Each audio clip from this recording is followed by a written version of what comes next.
Hey, how's it going? Gareth James here for mttpokerschool.com, and what I've got for you today is a great hand sent to us by Harvey, and it's gone straight into the Facebook group, and he asks, what should I be doing here? I'm deep on the GUKPT main event final table. I've locked up £18,000 and there are 4 left. I'm comfortably in second place with 35 big blinds. The stacks are chip leader has 2.6 million. He's in the big blind. A hero is on the button with 1.1 million. Villain is in the small blind with 375,000, and the cutoff has 678,000. So we've got the payouts there, first through fourth, and they're going to be important in a minute. So blind at 12.24k. It's folded to me on the button. I have 6/6. So I open for 50,000. Villain, who has been playing ultra tight and let his stack dwindle down from 700k to 375k over the last few levels, jams in the small blind with the chip leader behind him, and it folds to me. My predicament is I've only committed 4.5% of my stack, so fairly painless to fold, but I have the opportunity to take a player out and increase my stack to 1.5 million and contend for the chip lead. However, if I lose, I'm down to 725k and Villain is right back in it. I know 6/6 is close against his range, particularly as it's a button open.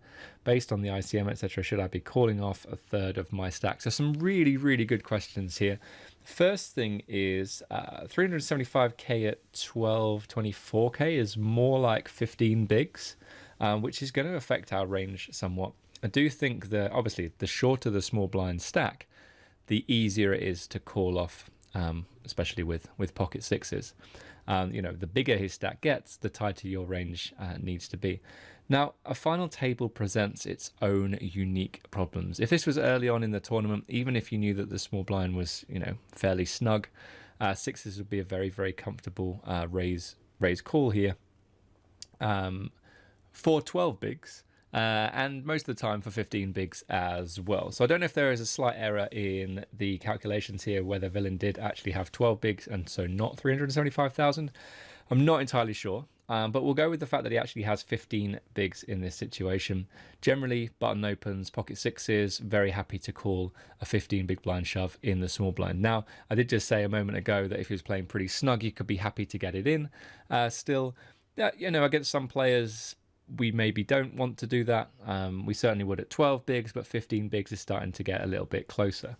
But against the general population that's not playing ridiculously tight, we should be getting it in with the pocket sixes in that situation. But here, this is the final table, and as I said, it presents its own unique problems. So if we go through the various things that could happen here, obviously if Harvey calls and wins, his stack increases to 1.5, about 1.5 million, and he's getting closer to the chip leader who has let's have a look here, 2.6 million, so still some way off. And also he locks up the next pay jump, which is an extra £9,000. The thing is, when he calls, the two people really to benefit from this hand, regardless of how it goes, are the other two players left in the hand. Now, obviously, if the short stack busts in this hand, then the other two players in their hand also get that pay jump to third, and they haven't even needed to commit any chips to this. So that's worth thinking about, that sort of equity leak goes to the other players and not really to the two players involved in the hand. So the other situation is Harvey calls and loses, or one of the other situations, Harvey calls and loses, and as he's already stated, he's going to, he'll go down to 725k, and Villain is going to be back in it with a similar stack. And so they're going to be sort of tied for second. And then there's going to be the cutoff, who is just under their stack with 678k. The other option then is just to go ahead and fold. And things don't change too much. Now, if Harvey has been picking up chips, very, very comfortably here, at this final table, and without taking big all-in spots, then I definitely think there is an argument for continuing that strategy and just trying to pick up small pots, or play lots of hands in position.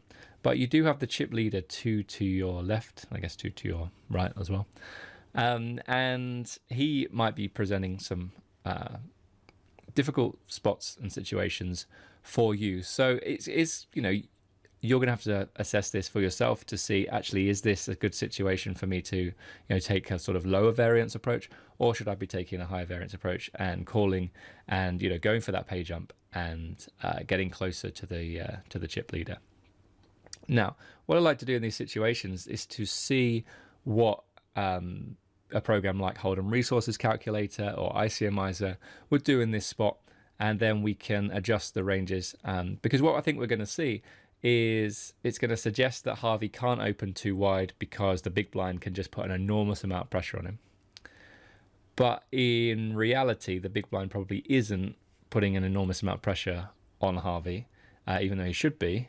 Like, he might just be defending the big blind and making it awkward post flop instead, and he doesn't want to relinquish his huge chip lead at this point, but he really should be applying pressure to Harvey and to the cutoff in this situation, with the shorts, the small blind being so short.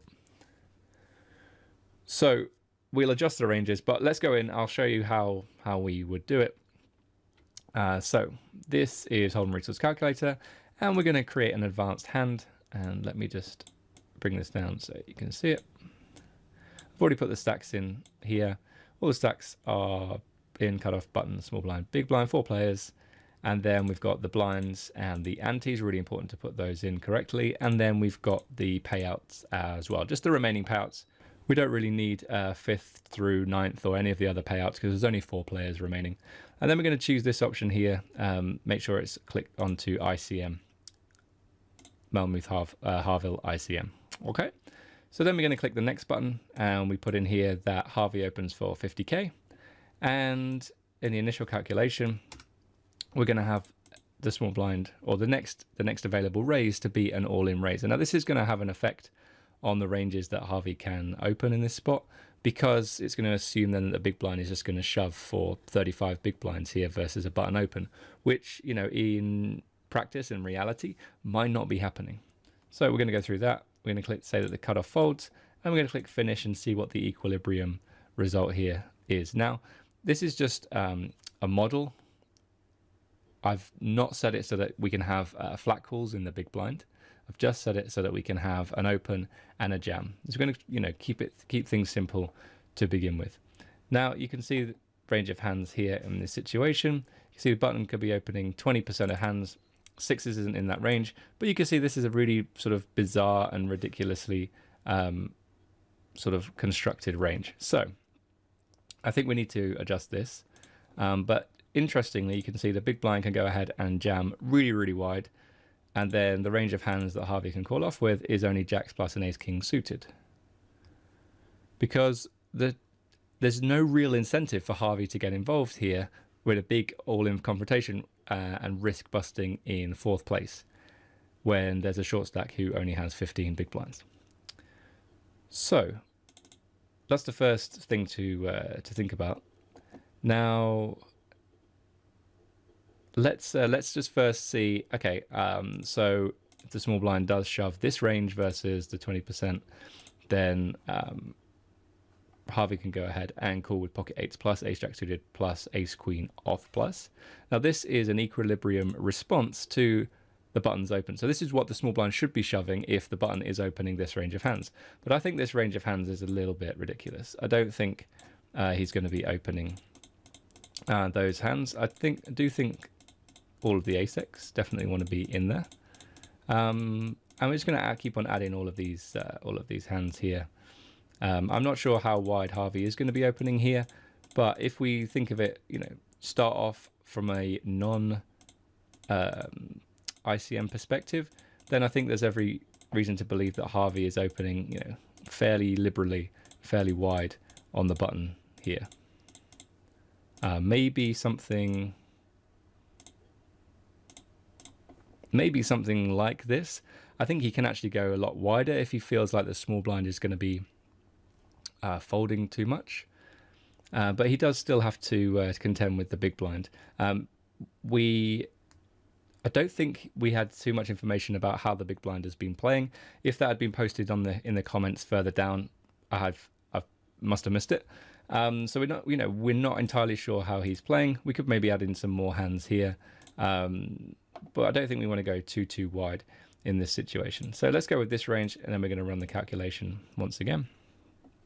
And now you can see, okay, the small blind can actually go ahead and shove any pair, any suited ace, ace 9 off plus, and all the other hands listed on here. And then if we click on Harvey's calling range, you can see pocket sixes is an absolutely fine call. But Harvey said that this small blind had been folding a lot of hands and just blinding away. So his range is probably going to be a little bit tighter than this suggests. So whilst the program recommends that you could shove 18% of hands versus a 41% opening range, well, we think, exploitatively, he's going to be shoving tighter, which then has a massive effect on the range of hands that we can call with. So maybe his range looks more like this. I feel like most players are going to look at suited broadways, especially Queen Jack and King Jack suited, and be very happy to shove them. Ace 10 off plus, ace 9 suited, pocket fours plus. So let's go with the tight range and see how pocket sixes is now playing against that range. And you can see against the tight range, pocket sixes is a very marginal call here. So therefore, when it comes to it, when you're thinking about, okay, should I be taking a marginal call in this spot, it really depends on how you think the rest of the tournament is going to play out. Are you better than the other players at the table? Do you have a big enough edge to overcome, this really quite small edge, quite thin edge? And if that is the case, then you don't need to take this spot and you can just comfortably fold the pocket sixes.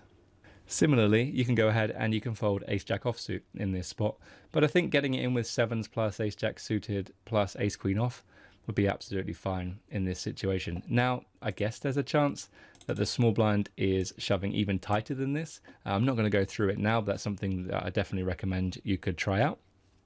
But as you can see, we can't just rely on the equilibrium solution in a lot of these situations. The program has its own faults and flaws. It's not going to give you an appropriate opening range because it doesn't understand really how the game plays out past pre-flop. Now we can say, okay, the small blind and the big blind could flat in this particular hand, and also the big blind could 3-bet to a non-all-in amount. The problem is the way that the program works, it thinks as soon as the pre-flop action is finished, everyone's going to realize 100% of their equity. And we know that's not the case, because if you raise and the big blind flats, you're going to be able to realize way more of your equity in position than the big blind is going to be able to realize out of position. So the software is not very good at doing all of that. So with all of these things, it's worth, trying things out, trying different ranges. Maybe Harvey's range is not as wide as 40%. Maybe he's concerned that he can't open that wide, and he goes, much tighter. And so we take this range down, and it becomes like closer to 20% instead. And maybe this doesn't look like a realistic range to me, but who knows? Maybe this is the range of hands that Harvey was opening, or this was the range of hands that the small blind perceived Harvey to be opening. Because don't forget that the small blind's range is going to be a function of your range, but then similarly, if he's not even thinking on that level, then your calling range needs to be a function of his shoving range. So it should all marry together if someone was paying attention and very good. If you felt like this player wasn't very good and was shoving too tightly in this situation, you can see that we took it down to 11% from a much wider range earlier on, then we're going to have to adjust, and suddenly our calling range becomes much tighter, and it's a function now of this tighter shoving range. So I hope that was useful. If you want to join the Facebook group, I'll leave some instructions and directions down below. And if you like this video, give it a like. If you really like this video, share. And if you haven't done so yet, subscribe to the channel. Cheers, guys. Take care. Bye-bye. Thanks for checking out this video. If you would like free strategy articles and YouTube videos and free podcast episodes delivered straight to your inbox, then head over to mttpokerschool.com right now and sign up for our mailing list. I'll even throw in a free push fold guide and opening hand cheat sheet. What are you waiting for? Head to mttpokerschool.com right now.